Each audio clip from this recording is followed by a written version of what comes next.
Ok, bueno, entonces empezamos. Buenas noches a todos. A partir de ese momento estamos grabando. Les comento cómo vamos a continuar, porque hoy tenía como la idea de hacer un giro. Eh, Siempre me gusta como retomar desde lo que sería un punto en común. Este punto en común que creo que hace que acá tengamos un sujeto de grupo, lo que antiguamente se llamaba transferencia de trabajo, no transferencia a un eh, líder o eh, cuando había grupos de estudios, algún profesor, sería una transferencia a un trabajo compartido. Y me parece que de lo que partíamos es de la idea del inconsciente.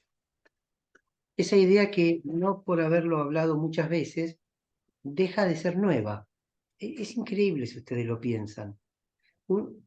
Tan gastado está el concepto y al mismo tiempo, a pesar de estar tan gastado, sigue teniendo una vigencia increíble por lo polifacético que es, por las diversas formas que uno podría tomar esta noción.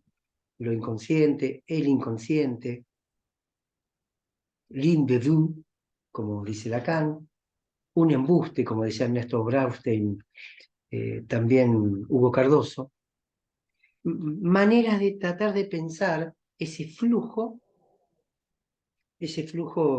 que podríamos decir extraño, extraño en el sentido que ninguna semiosis, ninguna semiótica lo puede capturar enteramente. No existe ninguna lógica que lo pueda atrapar, puesto que siempre queda algo por fuera. Un fin de semana pasado estuvimos en Córdoba, en el seminario de José Melenot. Él hablaba de lo neutro. Lo neutro se aproxima bastante a esta noción que tenemos de inconsciente. Y decía José Henry, tomándolo de Jean Lalouche, lo neutro es vital, lo vital es neutro. Yo quisiera retomar desde allí nuestras conversaciones. Lo vital es neutro, lo neutro es vital. Parece un juego de palabras que no llegaría muy lejos, pero sin embargo tiene muchísimo alcance, porque ese flujo, ese filum, ese hilo, eso que no sé si lo podemos llamar vivo, viviente, y por qué no también muerto. Vieron que el tema de la pulsión, eros y tánatos, nunca se resuelve tan fácilmente. ¿Lo muerto es lo estático o lo muerto es lo que se mueve? O ambos se mueven, pero a velocidades diferentes. Muchas veces salir de cierto dualismo es fantástico. Uno puede ir hacia el ternario o cuaternario, o uno puede ir hacia el monismo. Y si solo hubiese una pulsión, algo que mueve, pero con caras diferentes, creo que acá me estoy acercando un poquito al pensamiento, quizás, si lo puedo interpretar así, de Lacan, cuando toma la banda de Möbius para pensar la pulsión. Pulsión de muerte, cara muerte, pulsión de vida, en banda de Möbius, cara vida. Pero la misma pulsión. Aquello que hace que haya un flujo. No sabemos para dónde va, pero sabemos que va. Bueno, lo inconsciente, el inconsciente, es increíble las contradicciones que a veces me atraviesan. Durante un tiempo me gustaba decir lo inconsciente. Me parecía como algo abstracto. Ahora me estoy inclinando a decir el inconsciente, como si fuese algo. Conversaba en Córdoba con Melenotti y le decía, el sa, el eso, es muy parecido al neutro que veíamos recién. Porque cuando decimos ello o el eso, ¿acaso no nos acercamos a esa idea de algo neutro, inaprensible, que una vez que es tomado o aprendido por algo, deja de ser neutro? Pero sin embargo la fuente, aquello que lo origina, sigue siendo neutro. Los puedo ayudar, me puedo ayudar con Freud. Lo proto. Freud pensaba esta idea de lo proto, lo ur en alemán, el protohombre, todo lo que él dio en llamar proceso primario, donde hay desplazamientos, según Freud, condensaciones, algo que ahí se mueve. Bueno, esa idea de inconsciente, esa idea de ese movimiento, nos fue llevando poquito a poquito al libro de Vincent Desprez. Y cuando llegamos al libro de Vincent Desprez, tuvimos que reactualizar el libro de Alush, Erótica del duelo en tiempo de la muerte seca, complejizar la cuestión, porque ¿cómo podría haber una erótica del duelo? ¿Cómo podría haber una erótica con algo que no está? ¿Cómo podría haber una erótica con la nada? Entonces, Alush dejaba abierta una puerta a una relación otra con algo, eso, neutro, que sin embargo está pero de otro modo. Y nos parecía, en esto que veníamos conversando con ustedes, que el libro de Vincent Desprez daba un pasito más al darle cierta existencia a ese muerto, a eso que ya no está en nuestra realidad, en nuestro modo de existir, basada quizás en un texto de Bruno Latour, quien habla de diversos modos del existir, de existencia. Claro, podría estar conversando toda la noche, no es la idea, pero recordemos que también habíamos trabajado el texto de Eduardo Kohn, esa semiosis viviente. Habíamos trabajado incluso a Philippe Descolat, donde se ponía en juego otra semiótica, que es la de Barthes, por ejemplo, que es la semiótica de Charles Sanders Peirce, índices, símbolos e íconos. Otra manera de tratar de aprender lo real, que igual se escapa, pero que habilitaba un poquito más. ¿Cómo hacer una diferencia entre lo vivo y lo muerto? Entonces, con el libro de Vincent Desprez hay una insistencia, o si se quiere, una existencia de aquello que ha muerto. Con lo que ya no podríamos decir que se le reserva la nada, la inexistencia, sino que habría algo más. Yo no puedo dejar de leer ahí una línea con lo inconsciente. Desde el punto de vista de lo inconsciente, no se puede distinguir vida de muerte. Yo tengo siempre una preocupación de caerme muchísimo del psicoanálisis, no porque me preocupe caerme, pero para mantener alguna discursividad que me permita tener algún lazo con quienes dialogo. ¿Es tan alejado a lo que Freud dice cuando Freud dice que en lo inconsciente no hay representación de muerte? Es decir, le es ajeno al inconsciente la muerte. No hay ese binarismo muerte-vida a nivel del inconsciente. Ni que hablar que además hay ausencia de contradicción. Por ende, tanto vivo como muerto corren parejo. Es decir, que no podríamos encontrar desde el punto de vista inconsciente ningún distingo entre vida y muerte. Por eso llegamos al libro de Vincent Desprez. Sí, confieso que nos hemos detenido un gran tiempo, que hasta hemos parecido ocultistas, que hasta hemos parecido lo que Freud decía, no hagan eso, lo hemos hecho. Nos pusimos a dialogar con los muertos. Yo he pensado en algún recreo que tuve en mi trabajo. Digo, bueno, no podemos afirmar con claridad meridiana que el texto de Vincent Desprez, A la salud de los muertos, versión castellana, sea una prueba de que los muertos insisten o existen de un otro modo.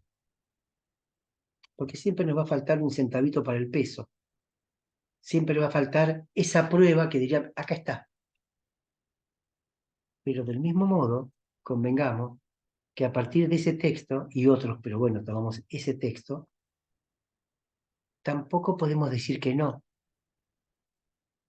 Es decir, si tiene un valor ese texto, no es que afirma que los muertos siguen pero de otro modo, puesto que no lo puede afirmar con el carácter de un dato. Pero a partir de eso, tampoco se puede decir que no. No se puede decir que no, que los muertos no están. Y eso es lo interesante y para mí lo que conmueve nuestro pensamiento. No puedo probarlo, pero tampoco puedo probar lo contrario. Tampoco puedo decir contundentemente, la nada es lo que les está deparado a aquellos que mueren, que morimos. Puesto que hemos visto innumerables relatos, subtítulos del libro en castellano, de aquellos que quedan, que se han comunicado, que han tenido experiencias, que han recibido mensajes, que los han comunicado, y todo lo que veníamos viendo. No podemos decir que no. Más allá de la curiosidad que a uno como ser viviente le pueda producir esto, y sin olvidar que nos dedicamos a escuchar gente, el impacto en nuestros oídos es que a partir de estos textos escuchamos diferente a aquellos analizantes, a aquellas personas que vienen a hablarnos de sus muertos. Creo que hay una primera enorme ganancia de apertura, de poder ocupar ese lugar neutro. Por eso tomaba lo de Melenot del seminario de él en Córdoba. 2 fines de semana creo que fueron. Pasa tan rápido el tiempo. Lo neutro es vital, lo vital es lo neutro.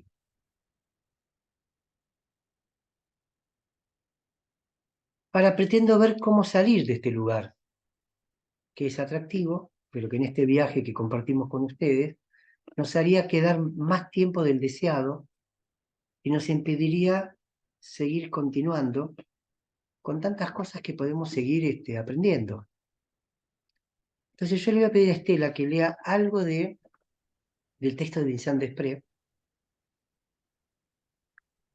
que me va a permitir salir para entrar el día de hoy nuevamente a la cuestión de la rostridad.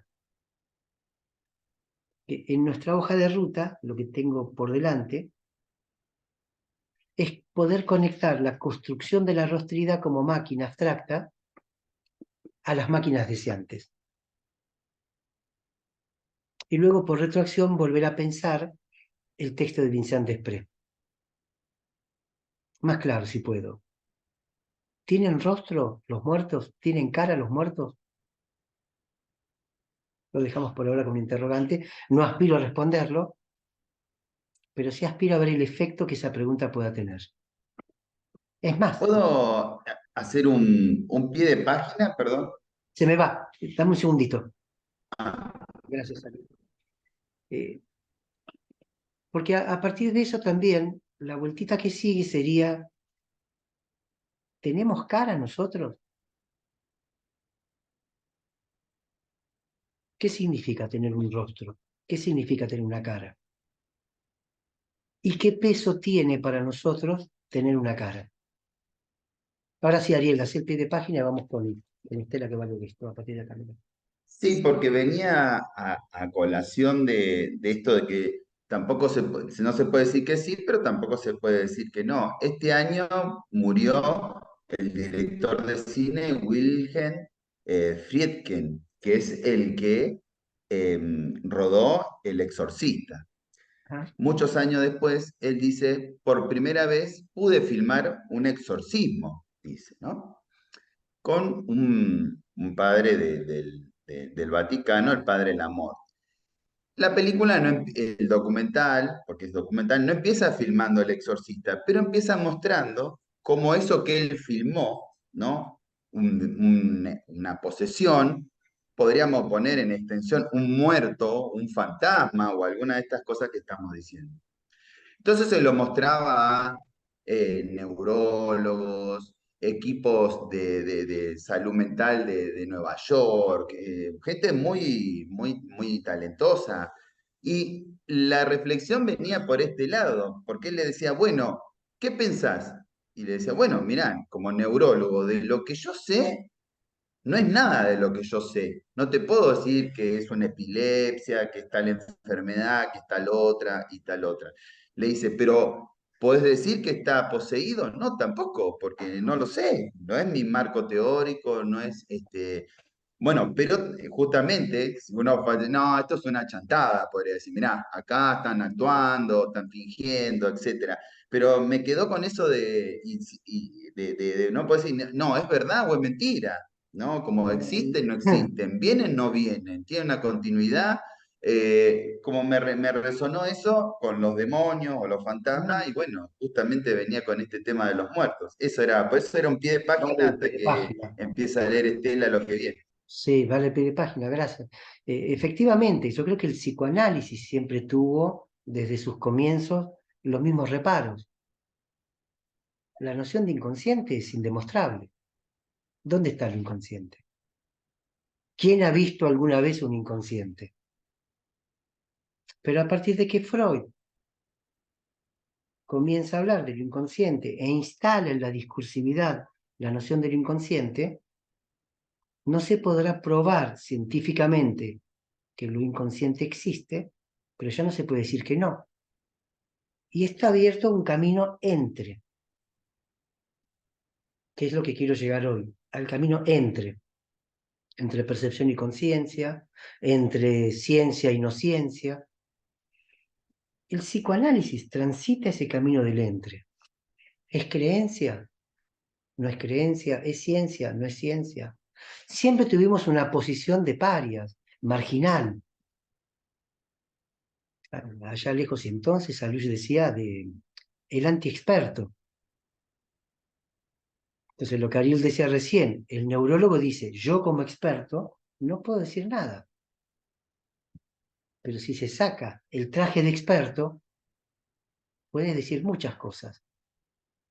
Porque los conceptos, por lo menos los nuestros, no se tienen que plegar a la ciencia, se tienen que plegar a la vida cotidiana.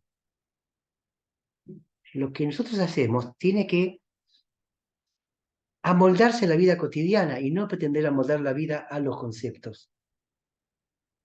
Porque ahí es cuando nos corremos de lo que escuchamos.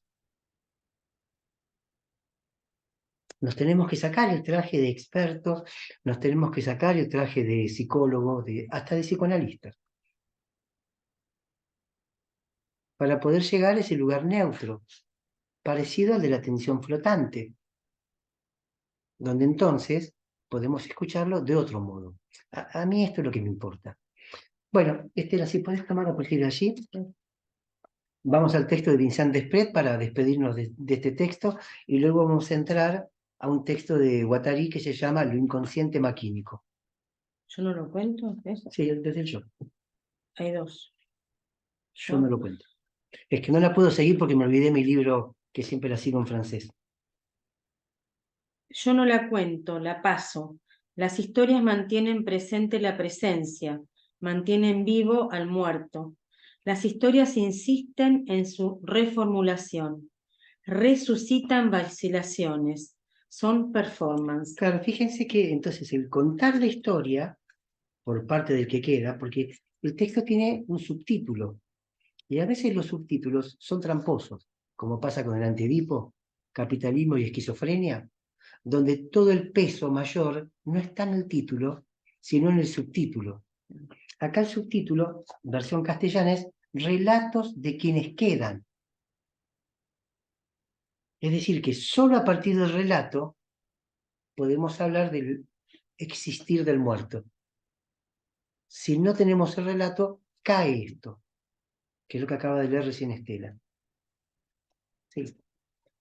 Por lo tanto, la historia que permite fabricar una presencia no relata el acontecimiento, ella misma es acontecimiento. Esto lo puedes repetir porque me parece importante. Por lo Vayamos tanto, despacito. la historia que permite fabricar una presencia no relata el acontecimiento, ella misma es acontecimiento. Bueno, dice mejor lo que yo acabo de decir. La misma historia es el acontecimiento. La misma historia produce el acontecimiento, como si hubiera una doble entrada. como si dijéramos, no hay muerto sin historia, no hay muerto sin quien relate esa historia. Y ahí se produce el acontecimiento. Se vive esa presencia, se la revive, es decir, también se la revivifica. Sí. Contar este tipo de historias compete a las artes de la experimentación. Bueno, acá le interrumpo de vuelta. El psicoanálisis es una praxis.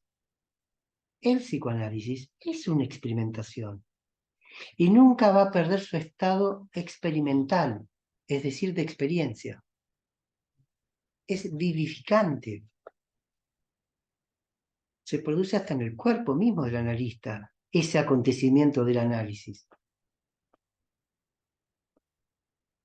Y como ocurre lo que está diciendo acá Vincent Desprez, leído por Estela, sin la presencia del analista no hay psicoanálisis, que es lo que dice Freud, nadie puede analizar en la ausencia en el fije. Se requiere esa presencia para poder producir ese relato que a su vez produce a un paciente, o si se quiere un analizante. Es imprescindible que eso esté allí para que se pueda producir lo otro.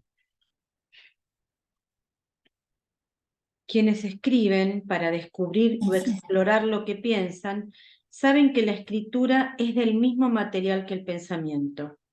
Las historias y las experiencias de las personas a las que les adviene una presencia están en una relación parecida. Los relatos no están después de la experiencia, son plenamente parte de ella. Comienzan con ella, prolongan las vacilaciones y las reactivan. Por eso afirmaba, un poco más arriba, que la historia es de la misma estofa que la experiencia. Estofa es algo interesante en el psicoanálisis, es tela, es materia. Sí. No sé, había un texto que era estofa justamente. ¿Te acuerdas cómo se llamaba el autor? No. Bueno, ya me voy. Lo digo directamente. Pero se llama estofa. Sí, sí, lo conocemos. Sí. Se trata de un mismo lienzo que se pliega y se despliega al mismo ritmo. Los relatos cultivan el arte de prolongar la experiencia de la presencia. Es el arte del ritmo y del pasaje entre varios mundos, el arte de hacer sentir varias voces. Vacilar, caminar en el medio, un verdadero medio, no el de una línea, sino el de las líneas múltiples. Lo de las líneas múltiples es realmente un hallazgo que lo ponga de esta forma. Es bien guattariano. Yo les decía en algunas reuniones que me llama la atención que en todo el libro no esté mencionado Guattari, ni siquiera citado. Sí está citado Deleuze, pero esta cuestión de lo múltiple no es solo una línea, es un rizoma que se pone en juego. No es un medio entre un medio y un medio de otro medio. Hay que pensarlo rizomáticamente. Si se quiere, infinitamente. Eso es lo que se pone en juego. Una red infinita, que se puede pasar de un mundo a otro mundo y a otro mundo. En el texto de Alush, Erótica del duelo en tiempos de la muerte seca, Alush decía, en algún comentario de esos que uno lee, pero no hacen concepto y eso hace que uno los olvide, pero pasa lo mismo que les decía con los subtítulos. A veces tienen mucha fuerza. Alush decía, se dice del muerto que se fue al otro mundo. Murió, está en el otro mundo. Y con esa perspicacia de Alush, él decía, lo que pone en jaque nuestro mundo, ya que si hay otro mundo, nuestro mundo no es el único. No tiene esa compactación que le damos cuando pensamos que solo hay esto y nada más que esto. Si hay otro mundo, bueno, es una herida narcisística también.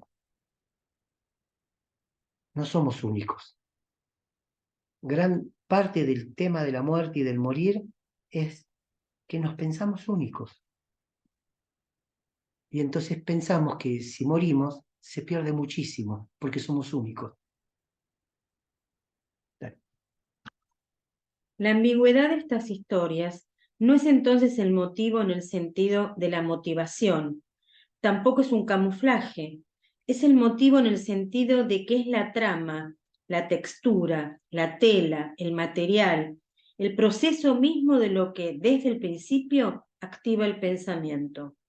El como si, los equívocos, las invenciones semánticas, las homonimias, los dobles sentidos y el enigma constituyen la experiencia. Ahí hay que subrayar la parte del enigma, en el sentido de aquello que habría que develar y que no se va a develar, que siempre va a continuar como tal. Lo que acaba de decir Estela es psicoanálisis 100%. De hecho, la primera formulación de Lacan de la metáfora, que luego va a ser la metáfora paterna, es una X en tanto que enigma, a develar, que luego será, bueno, el nombre del padre que tomará el lugar para producir esa metáfora. Pero es un enigma, y siempre hay un enigma, porque ese enigma es lo que hace que nos movamos, es lo que produce justamente el movimiento en busca de la verdad, que no vamos a encontrar, pero que vamos a acariciar. Y al acariciarla, ya produce efectos.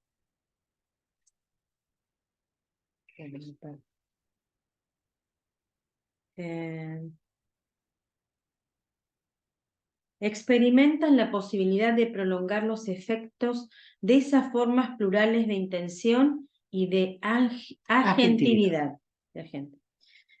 Son maneras de agarrar por el medio que le confieren al relato su forma de eficacia, que consiste en hacer sentir, es decir, en hacer existir. Claro, y ahí vuelve con el tema del medio, el entre, que es un concepto realmente interesante a pensar.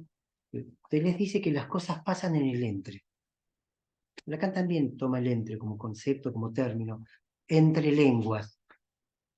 Las cosas ocurren en el entre. Lacan dice, es entre los Deleuze dice, es entre los adoquines, en el pavimento, donde crece la mala hierba.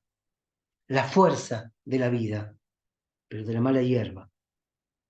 Incluso dice, es el cáncer con su fuerza que crece y toma las células entre las células.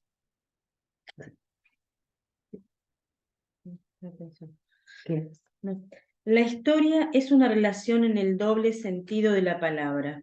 Transforma y se deja transformar por la experiencia de un trayecto instaurador en el que participa plenamente. Estas historias despliegan todos los posibles activamente. Estas historias despliegan todos los posibles. ¿Sí? La pluralización del posible. A mí me parece a veces que un análisis, si logra llegar a cierto punto que podríamos decir, no quiero decir de éxito, pero de arribar a cierto punto es tener la posibilidad de tener posibilidades. Es la posibilidad de tener posibilidades. Lo que acaba de decir ella recién, todos los posibles. Es una apertura enorme. Y esa es su manera de ser, su potencia, su fuerza. Son enunciados que actúan, o más precisamente, son relatos que transmiten las presencias que afectan y que hacen actuar. Daniel Ben-Saïd escribía: los muertos llaman a los vivos para que éstos despierten a los muertos. Es una fórmula realmente lograda. Los muertos llaman a los vivos para que éstos despierten a los muertos. La vamos a leer una tercera vez. Los muertos llaman a los vivos para que éstos despierten a los muertos. O sea que los muertos pueden estar durmiendo también. Y deben ser despertados por los vivos. Que son despertados por los muertos. Que son despertados por los muertos. Banda de medios. Continuidad. ¿Por qué hacemos binarismo? Que es el gran problema de cierta semiología. Al hacer un binarismo, muerto-vivo, una cosa, otra cosa, y nos perdemos de estas continuidades. Todo el Antiedipo está construido en un plano de continuidad, ni que hablar 1000 mesetas. Y me parece que el psicoanálisis también plantea ese plano de continuidad, que tiene un nombre, lo inconsciente. Es una continuidad. Tiene otro nombre freudiano si quieren, la pulsión, que pulsiona y no deja de pulsionar. ¿Cómo se puede pensar algo que no tenga primavera, verano, invierno, otoño? ¿Cómo se puede pensar una fuerza constante? Bueno, esa es la pulsión, esa es la continuidad. Es constante, es un flujo continuo. Entonces, en eso de los muertos llaman a los vivos para que estos despierten a los muertos, dice, aquí comienza y se prolonga un relato por el medio. Pues lo que hace a la fuerza y al estilo de estas historias no es el o de o bien, sino el o de o también. Son los y, ¿m? Los y además, y además, y además, y además. De un algo me hace pensar. Los sí y los o también que encadenan otros y otros o también que reclutan. Esto es sin dudas lo que me ha hecho amar tanto estas historias. Una cosita que Es leyendo difícil, Cuetar, no, voy a es explicar difícil. una cosa, no. Es difícil entenderlo sin leerlo, porque son expresiones que tienen que ver con la sintáctica de una oración, lo que estoy leyendo, ¿ok? Entonces, yo lo leo y trato de ponerle toda la onda, pero hay que verlo. El que tiene el libro, se lo digo, está en la página 176, porque este o, este y, son los que relacionan o excluyen términos dentro de Estamos una de oración. sí. ¿Se entiende? Relacionan Entonces, o excluyen. yo lo digo y se escucha, yo lo estoy leyendo y me estoy escuchando y no es lo mismo que estoy leyendo. ¿De acuerdo? Entonces, el que quiera o tenga el libro o no sé, si no después le sacamos una foto y lo subimos, para que lo lea y lo entienda mejor. Se entiende leyéndolo, porque es del orden de la escritura, no tanto de la oralidad, ¿no? Sí, está Se perfecto. entiende menos. Y ponemos el énfasis en la Y. Por eso ¿Sí? aclaré Y. Claro, que junta, Que que después junta. es y además, Quienes y les en cambio el guste, o es o también. claro, vos también. Porque fíjate que el y junta, pero dice el además, y el lo que separa dice separa, pero también, o también, ¿no? Es Que le complejo. pone el también. Por eso, es complejo, hay que leerlo para Yo entenderlo. no sé hasta dónde Vincent Desprez tendrá lectura de Lacan, pero hay en seminario Los Fundamentos del Psicoanálisis lo que Lacan llama el vel de la alienación, donde justamente plantea la bolsa o la vida, ¿sí? En estatutos distintos, donde cuando elijo la bolsa, para no perder, perdón, la vida para no perder la vida me queda cercenada, o esto o aquello. Y acá la reversión es esto y lo otro, y lo otro, y lo otro, una metonimia, un deslizamiento. Es muy difícil de poderlo representar, pero imagínense que están bajando, no sé, de una montaña haciendo esquí. Entonces están concentrados en esquivar los obstáculos. Es puro y esto y lo otro y lo otro. Claro, pero ya habla que hay otros sí y otros o. Hay otros sí y otros no, exacto. ¿Cierto? Es múltiple. Claro, no siempre solo unen ni siempre solo rechazan. Rompe la lógica, léanlo para entender claro, bien, rompe porque esa es lógica difícil. que tenemos de lo cotidiano y expresa, aún en la dificultad de lectura, cómo se lee lo inconsciente. Con trabalenguas, como le pasó a Estela recién. No se puede Que pasar. yo leía y Claro, entendía y escuchaba lo que leía y claro. lo que escuchaba no se Y entendía. bueno, pero lo haces un Claro, acto. Es imposible. Por eso frené, porque dije, esto no es así. No, porque lo No inconsciente, pasaba lo que si quería ustedes quieren leer. pensar una lengua parecida a la lengua del inconsciente, tienen que ir al balbuceo infantil. Mm. El balbuceo infantil es lo más parecido que hay a la lengua inconsciente. Como si dijéramos, los chicos hablan en inconsciente. Claro, y ver dos bebés hablando es increíble, ¿eh? Es fantástico. Antes de la captura de los significantes primordiales que nos van a alienar a nuestra lengua materna. Ese instante en que lo que se habla es lo que se siente. Estela recién en acto mostró con claridad meridiana, dice, Lo que yo leo no es lo que estoy diciendo. Fantástico, ¿no? Es el corte. Porque no se puede aprender por vía de la razón esos y, o que no son exclusivos, sino incluyentes. En términos del antiedipo, son las famosas síntesis disyuntivas, tan difíciles de entender. Son síntesis de lo que no podría estar en conjunto. Y sin embargo, las máquinas lo juntan. Una máquina se acopla a otra máquina y otra máquina, y así, y así.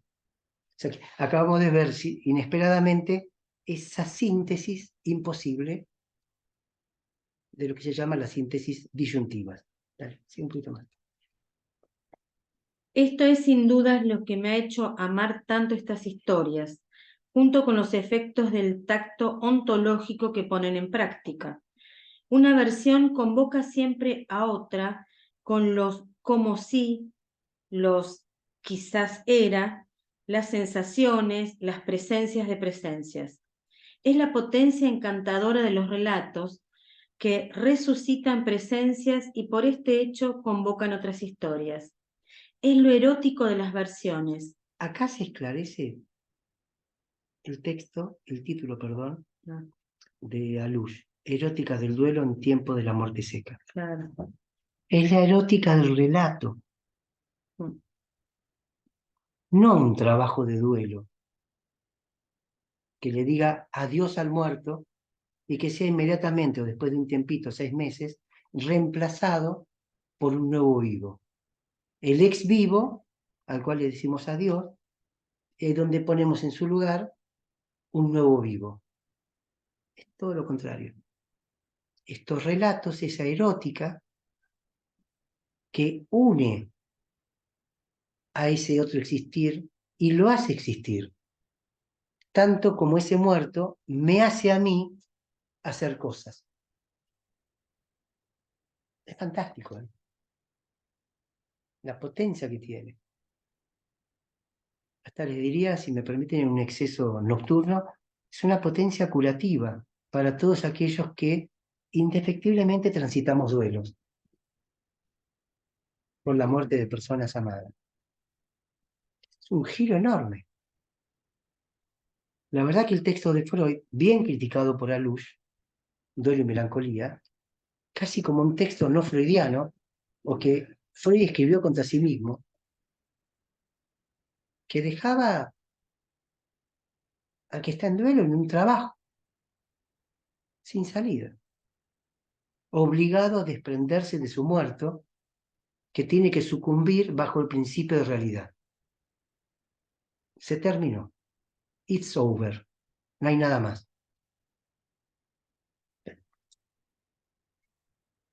Entonces, es lo erótico de las versiones lo que constituye su modo de ser en cuanto que versiones. No solamente porque al permitir entrever, como lo recordaba Roland Barthes en relación al erotismo de los cuerpos, son puestas en escena de apariciones, desapariciones, sino sobre todo porque convocan siempre otras versiones. Son deseos de continuar, deseo de otras historias, deseo de vitalidad, encantamiento. Hay encantamiento, también lo vamos a tomar.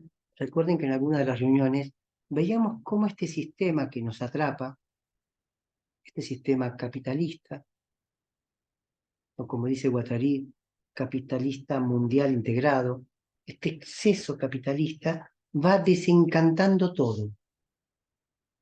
Desencanta los bosques, y entonces los talamos, y entonces los volvemos muebles o libros. Desencanta la muerte, y entonces son solo cadáveres. Por volver al seminario de Lacan, el número 11, o así conocido como tal, escoria, y no resto fecundo. Era un problema para Lacan también, distinguir la escoria, esto es lo que no sirve para nada, del resto, porque el resto para Lacan es fecundo, produce lo que está leyendo Estela, y griegas, y entonces, y también, o también inclusivo, continuidad.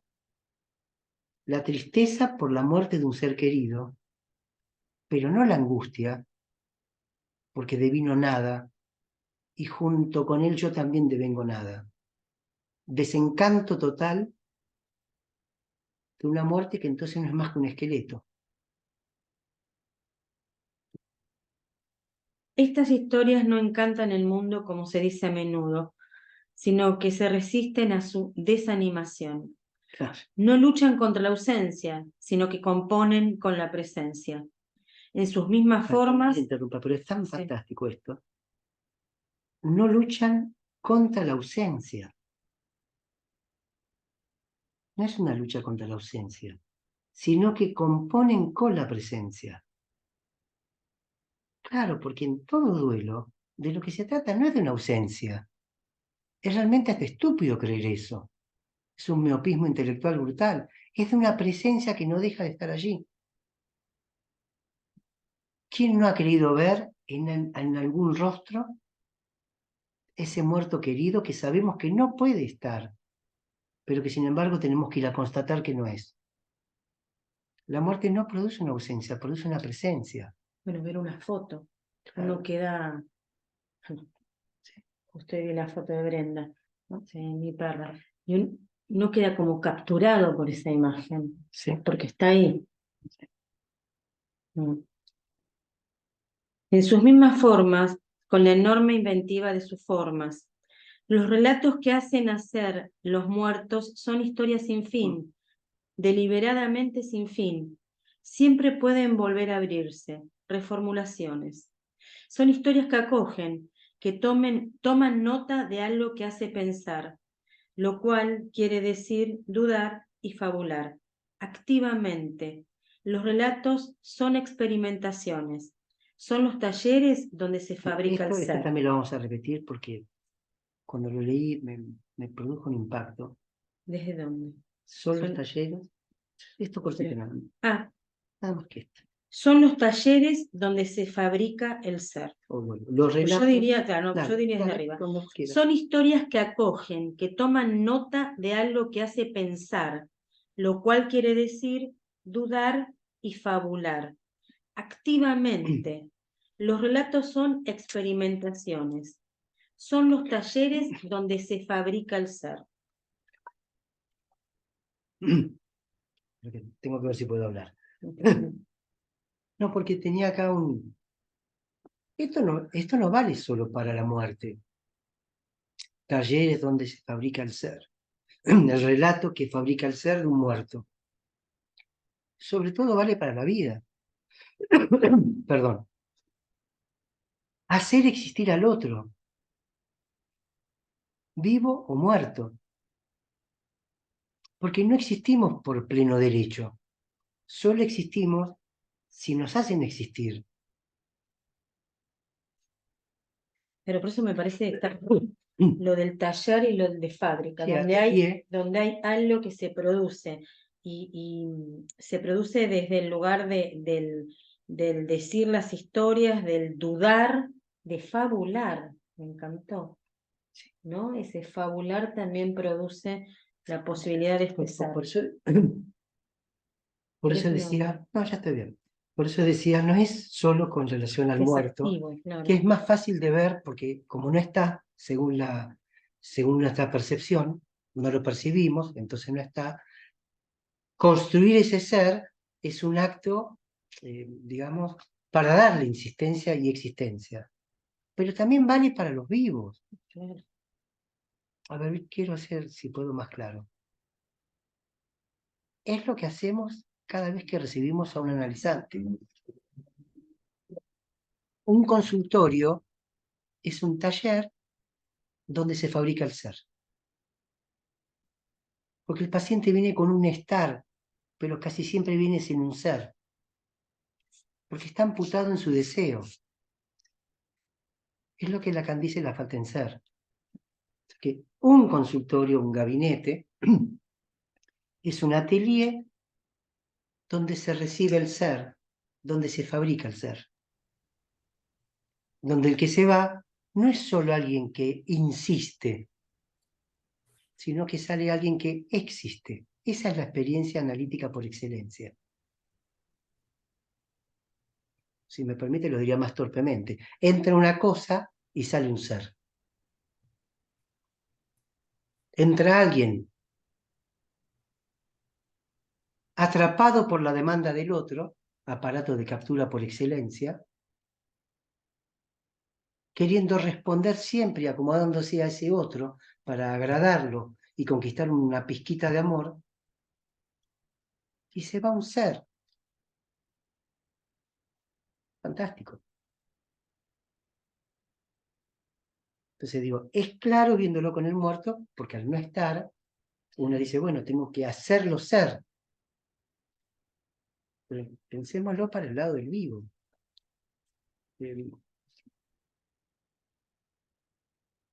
Es más fácil a veces negar el ser del otro que darle lugar al ser del otro. Porque darle lugar al ser del otro, ¿qué hacemos con los inmigrantes? ¿Qué hacemos con toda la gente que se le niega el ser a cada rato? Bueno, sin ir más lejos, la mujer no tenía ser. No tenía alma en algún momento. Los animales no tienen alma o no la tenían. Entonces, construir el ser es ese acto que acoge al otro y lo ubica como existente. Un poquito más y ya pasamos al texto. No, falta un poquito nada más. En la página y medio. No me acuerdo. Acá, por supuesto. Sí. Por supuesto, insistir sobre las historias como lo hago podría dar lugar a pensar que los muertos no son más que productos de ellas, que sus modos de existencia se restringen a ellas, que los talleres que son las historias serían el único lugar de su realización. Pero no olvidemos que es solamente la perspectiva particular que se me ofrece y a través de la cual decido honrar esas experiencias con un difunto. Las narraciones insisten y a través de ellas llego a conocerlos, percibo las vibraciones de su paso, como sucede con los círculos en el agua una vez que la piedra se ha vuelto invisible. Es lo que me recuerda una joven profesora de literatura inglesa, Emily Tew, no sé cómo se pronuncia, a raíz de un relato de encuentro y de signos que me brindó en el momento en que concluí este libro. Porque si la narración importa, la continuación que Emily le da tiene la misma importancia. A esa continuación le pediré para mis últimas líneas los 3 pequeños puntos que anuncian que la historia no se acaba, que se abre a otra cosa, a otras variaciones, a otros inacabamientos de otras presencias. La historia la pueden leer si quieren en un libro, es interesante también el encuentro. De la música, creo que claro, lo habíamos leído al final de... No, vos lo comentaste vos. Lo comenté al final Que del estaba la anterior. música. Bueno, me pareció que era una buena despedida del texto de Vincent Desprez, por todo lo que nos permitió pensar, y seguramente nos va a permitir seguir pensando otras cosas. Sobre todo los 3 puntitos. Qué lástima que uno se va olvidando las cosas, pero por ahí Alicia se puede llegar a acordar. Había un texto de Alush que tenía 3 puntitos. Ahora no me acuerdo el número, donde quedaba esos 3 puntitos como lo no acabado, lo que continúa. Y quizás uno pueda pensar un final de análisis con 3 puntitos. Siempre hubo un debate, cuando termina un análisis, es finito, es infinito. Son 3 puntitos. Bueno, con esto entonces vamos a dejar este lugar del Hades. Ustedes saben que en la mitología griega antigua, el Hades está separado del mundo de los vivos. Y en la mitología griega antigua había un perro, que era el cancerbero, que era el que no permitía ni a los muertos pasar al lugar de los vivos, ni a los vivos entrar al lugar de los muertos. Un perro que tiene 3 cabezas y una cola de serpiente. Yo creo que lo tengo por acá. Si puedo, se los voy a mostrar. Si es que lo logro hacer. Denme un segundito.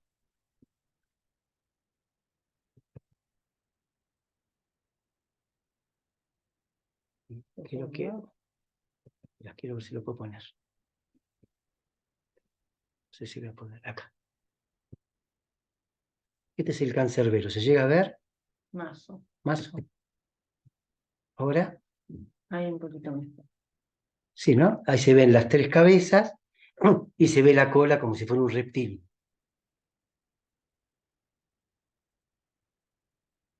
Hermoso. Hermoso, ¿no? Sí, me gusta. Claro, pero no deja pasar ni de un lado al otro, sino que mantiene ese medio. Bueno, lo que vamos a hacer hoy es salirnos del mundo de los muertos y hasta donde podamos volver al mundo de los Sí, vivos. pero ¿cómo se llamaba el que pasó? Ulises. Ulises. Ah, no, Ulises es con él, no. Me estoy equivocando. ¿Quién es que pasó? Que fue a buscar. Ah, no, es una mujer, creo. Lo tengo acá. ¿Cómo sabías que lo tengo? No, pero hay dos casos. Se cuenta de dos que ahora me voy a fijar. Sí. Orfeo. Claro, ese es en Es- Platón, en el banquete de Platón, Orfeo. Es Orfeo. Claro. Que vuelve, por como tenía un castigo que si volvía, podía volver con su amada, o su qué sé yo. No sé. Claro, en el banquete de Platón hay como en lo que sería el amor, hay Claro. 3 ejemplos.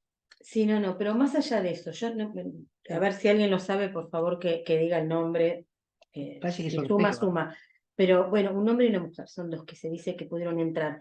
Pero en ambos casos,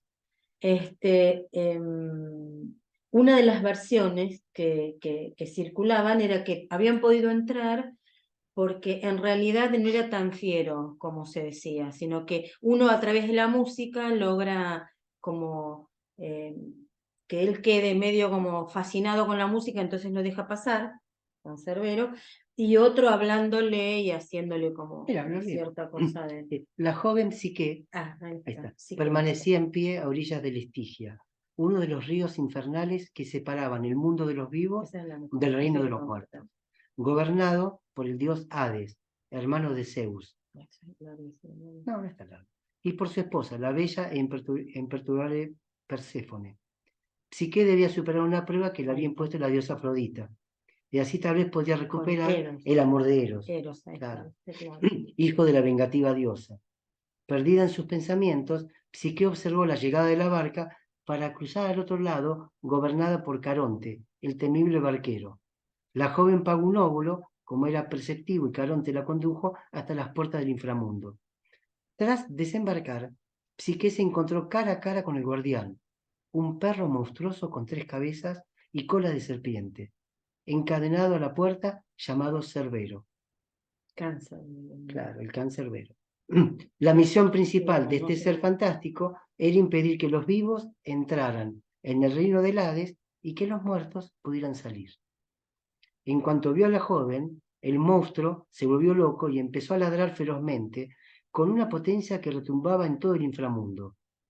La asustada Psique hizo algo que le habían recomendado. Ofreció a Cerbero un pastel de cebada con miel para lograr aplacarlo. Claro, no era tan malo, eso es lo que digo. No, como que lograban. Claro. Como así fue, el perro tricéfalo devoró ávidamente el manjar y dejó pasar a la joven sin más inconvenientes. Con un pancito, digamos, como que no era tan malo como parecía. Sigue la Y el historia. otro, que sí, hay ver, otro ¿no? que con música. También están los que dicen que pelearon, pero sí. Bueno, entonces al volver Como a que se nuestro... podría, digo, Sí, con un poco de viveza se podría pasar. es como el francés, está lleno de excepciones. Claro. Entonces a vos te dicen, la última palabra nunca Claro. se pronuncia, es la última sílaba letra. no se pronuncia, pero agosto es ut, si no decís la T no se entiende lo que es. Está lleno de excepciones. Claro. Sí, es así. Imposible. Bueno, entonces la propuesta mía era retomar, de acá que terminemos este año, las reuniones que nos quedan, nuevamente, Deleuze y Guattari, nuevamente la idea de estas máquinas, nuevamente lo que nos construye y nos ata a esta parte de la vida. Lo que estuvimos viendo hasta ahora es lo que está detrás del rostro. Había, creo que en Mafalda, me parece que era Manolito, que él quería ver qué había atrás del espejo. ¿Qué hay detrás de la imagen? Bueno, con Vincent Desprez Algo de ese detrás buscamos.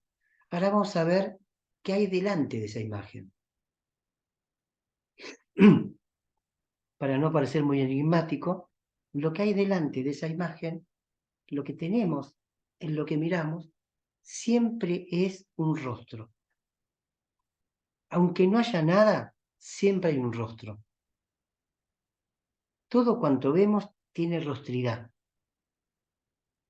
Siempre hay un rostro.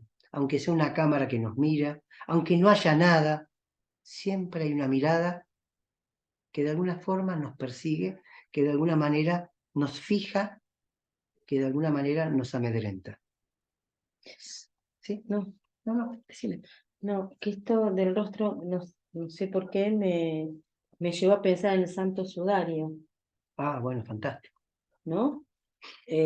Quienes conocen algo de religión católica sabrán el Santo Sudario es un lienzo con el cual Jesús, cuando llevaba la cruz, apareció María Magdalena y para secarle el sudor, o el qué sé yo, le pone el lienzo en la cara y queda el rostro. Quien escribió, yo siempre digo, ¿no? Que quien escribió la Biblia lo hizo maravillosamente para que cierre todo y a través, más allá, no estamos hablando de creencias y de fe ni nada de eso, por favor, ¿eh? Sino digo, como historia en sí misma, que a través de ese rostro que queda ahí, bueno, la presencia de Jesús se hace realidad. A ver, no sé. Debe estar ¿Quién el chat. escribió? Sí. Pero que díganlo, no sé. ¿no? ¿Dónde está el chat? Bueno, no sé. Lo que dice Estela está en la meseta, la rostridad en 1000 mesetas. Lo que vamos a ver hoy es de un seminario que dio Félix Guattari, que luego se publicó. Yo no sé si está en castellano, alguna vez me parece que no sé si fue Omar o Agustín que dijo algo. El nombre es Lo inconsciente maquínico o El inconsciente maquínico, ensayo de esquizoanálisis. Me detengo y doy tantas vueltas. Jean-Henri Melenot, en su seminario en Córdoba de hace 2 semanas, retomó la idea de Alush del speak análisis, que nos sorprendimos con Estela cuando lo escuchamos, porque Alush había arrojado hace un tiempo, yo al menos la primera vez que lo escuché fue en Córdoba, en el Teatro de la Comedia, cuando él habló del spiritual análisis, speak análisis. Hacía como un juego de palabras cuando los chicos dicen voy al psicanalista. ¿Te acuerdas que hacen un juego? ¿Cómo decía? Dicen eso, ¿no? Que voy a psico. Sí, ve al psico. Jugaba con el psi, con Y, sin Y, y proponía el psicoanálisis como un ejercicio espiritual. Bueno, Lacan cambió la noción, la nominación de inconsciente por imbedú, haciendo el pasaje del alemán unbewusst al francés, haciendo algún pequeño cambio, unbewusst, imbedú, una pifiada, un error, una metida de pata, un equívoco. Alush pretendió hacer lo mismo con el nombre del psicoanálisis. O sea, Lacan se mete con un concepto freudiano muy importante y Alush se mete con algo también muy importante que es la trademark, la marca, el psicoanálisis, no me lo toquen. Y no tiene mejor idea Alush que hablar de un speak análisis. Bueno, luego dijo, cuando le preguntamos en otros lugares, que eso fue un virus que él tiró, que fue una provocación. Fue como un juego. Sí, que fue un juego. Melenot lo vuelve a rescatar y vuelve a hablar de psicoanálisis, de psicanálisis, picanálisis. ¿Por qué hago esta vueltita? Porque a mí me parece que esquizoanálisis es lo mismo. Es lo que hace Guattari con el psicoanálisis. Yo sé que aquellos que están muy como adueñados del esquizoanálisis me tirarían con tomates, con peras, pero como este espacio lo hacemos informal, lo puedo decir, porque no es una cuestión de pertenencia. O sea, nos tenemos que sacar de la cabeza la idea de que somos dueños de algo, porque ese es el capitalismo nos lleva a que todo tiene propiedad. Pero sobre todo las palabras, porque me parece que el Sí, problema es la palabra. claro, Con el espíritu del análisis, el tema de la espiritualidad iba a lo religioso, justo que nombré. Entonces había que separar, esto quedaba como medio claro o ¿no? no Vos te para algunas acordás que mucha personas. gente se levantó y se Por eso, fue bueno, cuando Alus porque lo dijo eso. tomaban como lo religioso, la espiritualidad es lo Claro, religioso. Y con el esquizoanálisis, hemos hablado en México con sí, Beatriz, con Beatriz mi Argüen. queridísima, sí, que ella se enojó muchísimo cuando fuimos la primera vez con este tema, porque decía que la esquizofrenia era otra cosa, lo llevaba para ese lado, de lo esquizoide, de la esquizofrenia, Claro. la cosa diagnóstica. Es la palabra, Es me como que el parece, ¿no? esquizoanálisis se recostara sobre lo esquizo. Claro, Y el psicoanálisis tendría su apoyatura en lo neurótico. lo cual es complejo Claro, pensar lo cual es eso, ¿no? complejo, muy, muy complejo. Si uno quiere hacer distingos, que no sé por qué habría que hacerlo, uno diría psicoanálisis, neurosis, esquizoanálisis, no esquizofrenia, pero sí lo esquizo. Claro, Porque lo esquizo no es la esquizofrenia, entidad clínica diagnosticada. ahí lo Lo esquizo es dirigido. un motorcito que desliza y en su deslizamiento no, no queda apresado por ninguna semiótica. Por eso rompe las palabras, por eso no tiene rostro, por eso va escapándose, de tal manera que entonces ese motorcito les interesa a Deleuze y Guattari como lo representativo de lo inconsciente. Y la neurosis, en cambio, esto es el complejo de Edipo, lo ven como una colonización de lo inconsciente, una reducción, un empantanamiento. De hecho, hablan del tampón edípico. Lacan también da su pincelada. ¿Qué dice Lacan? Adelante con la psicosis. ¿Por qué no hablar de psicoanálisis? ¿Por qué no poder hacer algo desde el psicoanálisis con la psicosis? Entonces Lacan también da ese pasito. Mucha de la producción de Lacan tiene que ver más con la psicosis que con la neurosis. Estadio del espejo, un montón de cosas que uno encontraría. Bueno, acá hay un recostarse en ese motorcito esquizo. Pero como yo no quiero hacer etiquetas y diferenciar las cosas, si bien no es lo mismo, sin embargo, es el mismo filum, es la misma situación. Como que quiero entrar al texto. Hay un texto de Alush, perturbaciones en pernepsi, Que fue también que fue también en su momento bastante una problemático. perturbación. Claro, la perturbación de Alush, yo estoy dando un curso en yoga que es la perturbación Guattari, la perturbación de Alush, perversión, neurosis, psicosis, pernepsi, era hablar del psicótico con síntoma neurótico, del neurótico con síntoma psicótico, romper la grilla mínima que había acordado los psicoanalistas en Tren de Paz para no ser psiquiatras, pero tampoco para mantener cierta unidad que les permita estar dentro de la ciencia. Como si dijéramos, no somos psiquiatras porque no clasificamos, pero mantenemos neurosis, psicosis y perversión. Que de hecho hoy en día se sigue manteniendo en muchos lugares, ¿eh? ¿Sí? Con la famosa grilla, la represión hacia la neurosis, la forclusión a la psicosis, la renegación a la perversión. Nos quedamos con esas estructuras.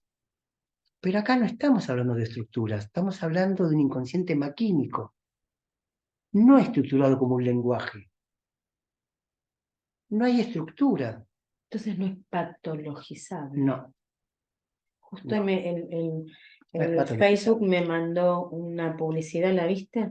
Sí, Que la compartí de ese coloquio que fue el último que hizo Aluya acá en Argentina, en Capital, no en Argentina, que se llama Despsicopatologizar. claro. Bueno, y que Freud decía, si la psicopatología de la vida cotidiana Claro, es un oxímoron, porque si la psicopatología de la vida cotidiana, bueno, pues no hay psicopatología. claro, claro. Hay 5.000 millones de enfermos, todos nosotros. Es decir, creo que hay una mano levantada. Yo preferiría ir a las manos y después tomo el texto. Lourdes, dice, ¿no? Es decir, No. Julio Beltrán, me parece, si no veo Julio, mal. perdón, sí. Buenas tardes, Hola, doctora. Julio. Como siempre, un gusto. Y bueno, últimamente me han preguntado algunos amigos y algunos compañeros de trabajo por qué me gusta tanto el psicoanálisis. Es algo que me apasiona, es algo bellísimo. Y me quieren como sacar y decirme, pero es que eso no es ciencia, pero es que mira los conductistas y mira la gestal y todo. Pero yo les contesto así. Esto lo empato con un libro que leí hace más de una década que se llama es de Margolis, Sanar con Amor, comparándolo con la medicina, que dice que la medicina institucional me pone seguro y la medicina herbolaria o la medicina alternativa me pone pleno. Yo diría ahora lo mismo, que la psicología conductual o los conductistas, pues sí, me dan conocimiento, pero el psicoanálisis me hace pleno, me hace humano. Ese es mi punto de vista. Bueno, gracias Bueno, por tu aporte valioso. Quizás con lo que viene ahora nos va a dar para pensar estas diferencias con el conductismo, eh, con las capturas del ser que se van produciendo y que a veces nos tenemos que preguntar de qué lado estamos. Porque no porque digamos que somos psicoanalistas, no por eso dejamos el lado normativizador. Y hay una clave para esto que les puedo dar. Si ustedes en vez de leer prescriptivamente los textos, los leen descriptivamente, zafan un montón. Si yo leo prescriptivamente, digo lo que Guattari me dice que yo tengo que hacer, lo que Lacan me dice que yo tengo que hacer. Por ende, Lacan, Guattari, Freud, sería mi domesticador que me vuelve un Lacancito o me vuelve un Freudito. Si en cambio yo lo leo descriptivamente, casi como si fuera amateur, una lectura amateur, me dejo tocar por los efectos. Y los efectos hacen en mí tanto como los muertos hacen en mí. Veíamos con Vincent Desprez, los muertos hacen hacer. Bueno, Guattari está muerto, pero lo estamos leyendo. Lacan, Freud, Aluya ahora. Nosotros en poco tiempo hacemos hacer y nos hacen hacer. Bueno, antes de terminar, porque veo que se me va la hora y quiero que también... Alicia también. ¿Qué? Que Alicia Sí, levantó la ya, mano. ya voy, Alicia. Leo solamente esto y vamos a conversar. Para dejarlo presentado para la próxima.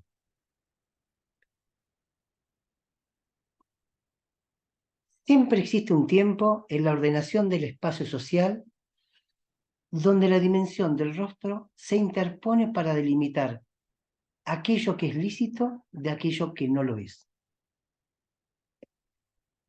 No se juega solamente a través de trazos de rostridad explícitamente significativos, del tipo de la mirada, cuando te miran con ojos, ¿eso está mal? ¿La mirada censora? Yo recordaba con alguien, un analizante de muchos años, que me contaba que cuando era chica en la escuela la ponían en penitencia. Yo me había olvidado de la penitencia. Claro, nos ponían en penitencia. Te mandaban al rincón. Te miraban. Y la mirada ya era censora.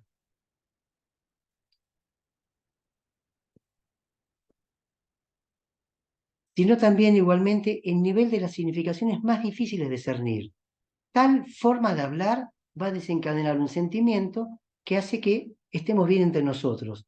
Otra forma de hablar ya nos vuelve extranjeros, ya nos van a ver como extraños, como bizarros o peligrosos. Yo les recuerdo que en el Yo y el Ello, Freud, en llamadita a pie de página, cuando él dice que lo hace el distingo consciente-inconsciente como su luz para mantener la psicología de las profundidades, nombra la Gibolet, claro, y que era una manera de cierto pueblo de hablar que no lo podían pronunciar y por eso reconocían al extranjero y lo mataban. Entonces, hablar estar el rostro, y con eso termino, vamos para que también puedan hablar ustedes, síntesis lo más breve que puedo. Triángulo, ojos, nariz, boca. Frente, dos agujeritos, nariz, boca. Ojos, nariz, voz, rostro y la voz. Rostro que habla, rostro que me habla. ¿Qué estás haciendo? ¿A dónde vas? ¿Qué es eso? A ver, y pueden poner un montón de cosas. Vamos a hablar la que viene de la conciencia rostrizada. Otra maldad de Guattari. Todo el tiempo hablamos de inconsciente y este viene a hablar de consciente, de conciencia rostrizada. Pero es así. Ni que hablar cuando estamos en un aeropuerto. Tenemos que tener todos caritas de civilizados. Y lo último que vamos a quienes quieran compartir. Hay que distinguir cara de rostro. El rostro no tiene cara. Está en permanente movimiento. La cara es la fijación, la fijeza. Facebook.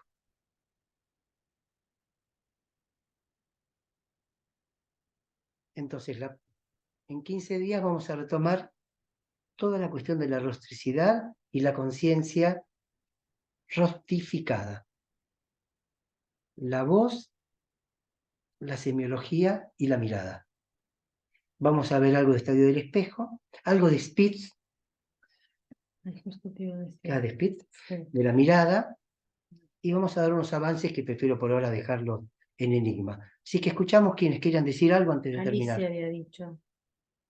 Yo no la veo ahora. No sé, ¿habían levantado la mano? Sí, Alicia, ¿vos no habías levantado la mano? Bueno, ahí está Omar. Ahí está. ¿A Omar también? Dale, empezamos. Sí, hola, buenas tardes, noches, algunos ya. Ahorita que decías, perdón, Eduardo y Estela, de la vida cotidiana, al menos aquí en México, cuando se pierde un ser querido, una amistad, y que los conocidos de aquel que sufrió esa pérdida se le acercan a acompañarlo, se usa una expresión. Por ejemplo, la expresión es esta: pronta resignación. Y a veces esto me suena a mí como pronta reasignación.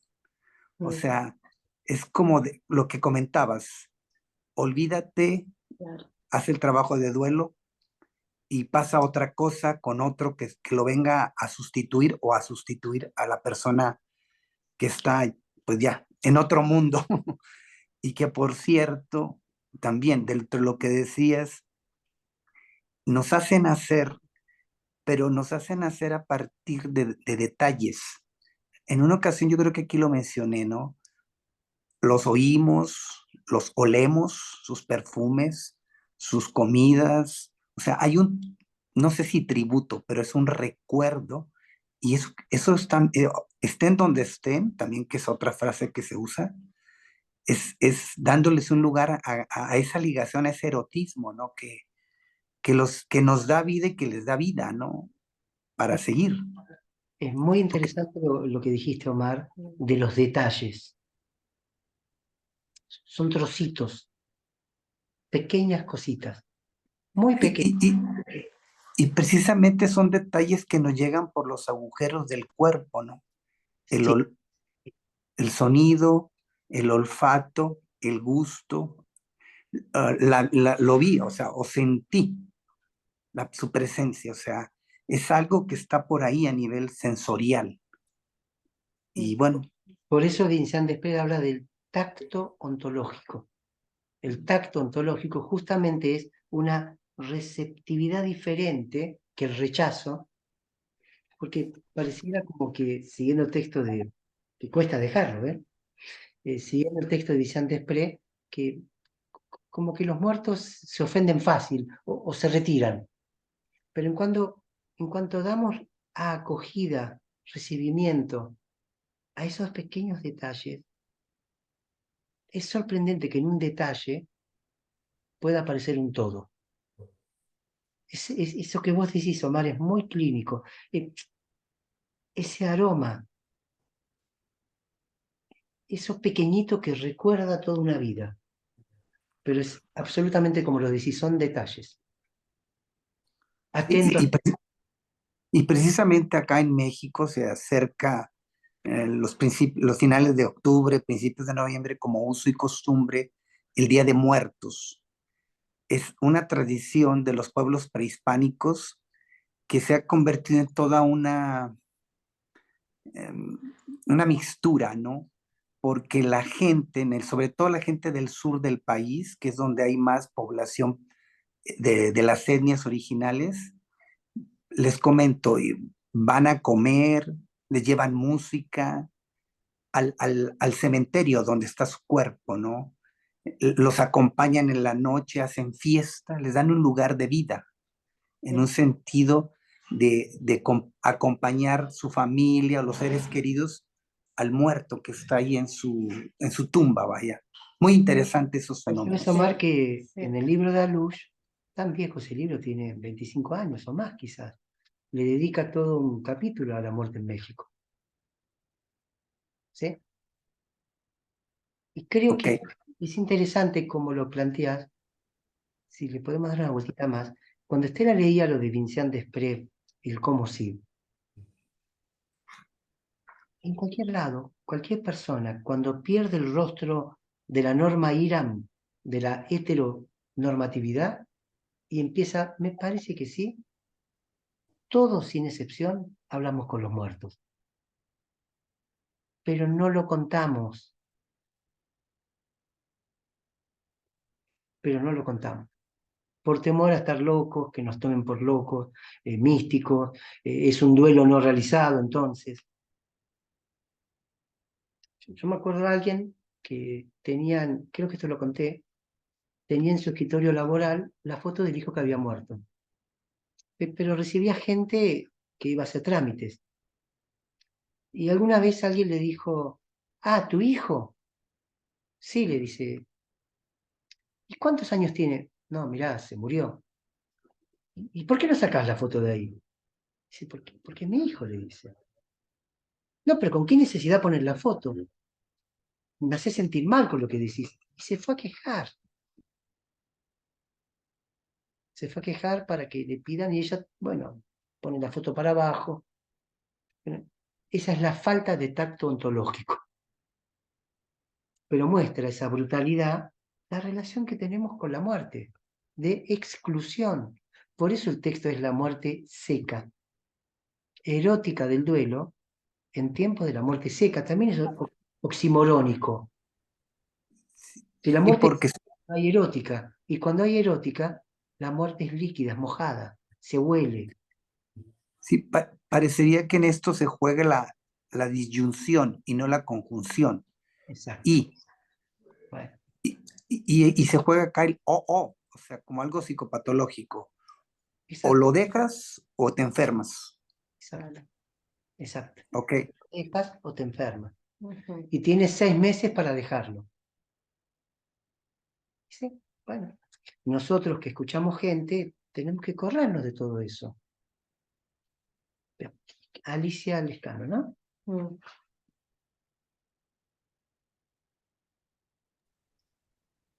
Sí, me resultaba difícil decir lo que quería decir. Eh, Omar lo presentó,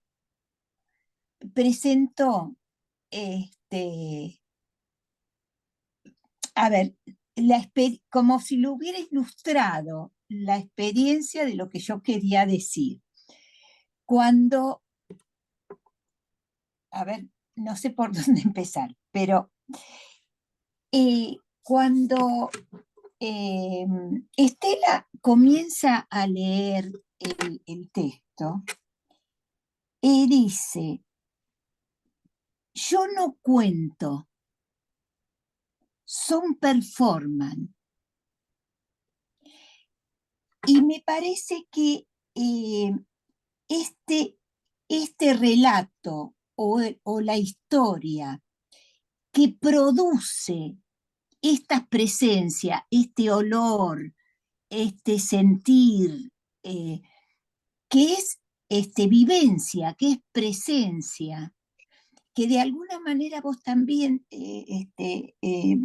Eduardo, decías, si leyéramos de otra manera, haciendo descripción, me parece que es esto cuando dice, yo no cuento, no es un relato, no hay simbolismo ni significantes, me parece, sino que hay presencia, ¿no? Y me parece que, bueno, con el tema de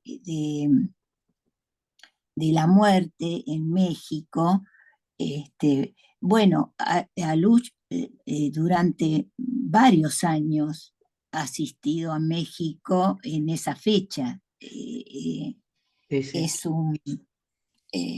hay algo en relación con la muerte que, que él ha captado, ¿no? Y que me parece que esto de lo performático, de la presencia, ¿no? Esa insistencia a la existencia, esa insistencia a que existe. La palabra performance Me- o performativo que utilizás es bien precisa porque, según lo entiendo, es como que la performance hace ese objeto, es- produce. Entonces, es muy difícil distinguir, produce. habría que hacer uso del nudo de tres lacaniano, es muy difícil distinguir imaginario real de simbólico, y habría que ir a la lúnula de intersección. Yo no soy lacaniano, lo fui, pero me acuerdo. Habría que ir a esa lúnula de intersección, donde él alojaba el objeto A al principio, después pone un cuarto elemento, que solo se sostienen de una manera que si no se cae. Mm, Esa es la virtud de ese nudo, que es de una forma que tiene consistencia, pero no es un nudo, pero no es un nudo. Es una manera de sostener una consistencia sobre la otra que le da esa fuerza. Bueno, es lo que dijo Estela y es lo que estás diciendo vos en esa performance. Algo más. Cada vez que hemos ido a México, pero sobre todo la primera vez que fui a México, lo que te choca es justamente la presencia de la muerte, pero de un modo distinto que en cualquier otro lugar. mm. Así diría, y si me permiten mis amigos de México que están acá, una presencia alegre de la muerte. Hay un tacto ontológico que tiene México, porque hasta hay galletitas en el desayuno que son esqueletitos, y que por ahí acá en Buenos Aires no funcionarían muy bien de dar a los chicos esqueletitos. Había golosinas que eran esqueletitos para comer. O sea, hay una continuidad vida-muerte que no sé, bueno, tampoco conozco todo el mundo, pero que uno no ve frecuentemente. Es increíble cómo han logrado, como quizás sea por la conjunción de las culturas que hay. Alguna vez me dijeron que hay una diferencia entre un país colonizado y un país conquistado. En Argentina lo que estaba no está más. En México lo que estaba sigue estando.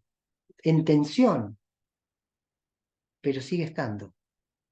Y hay una porosidad que hace que una cosa se mezcle con la otra. Entonces uno ve esa occidentalización al mismo tiempo que una manera de transitar el duelo que es distinta, que es distinta. Y que bueno, sí, efectivamente es una performance, me parece. Como cada acto analítico, cuando se da, cuando lo hay. El psicoanalista produce el psicoanálisis, tanto como el psicoanálisis produce el analista. En esta doble vuelta. No digo que sea permanente, pero es como se produce. Si el psicoanálisis, entonces el psicoanalista. Y terminamos, porque ya es la hora, vamos a terminar con Lacan. puesta en acto de la realidad sexual de lo inconsciente. Esa puesta en acto.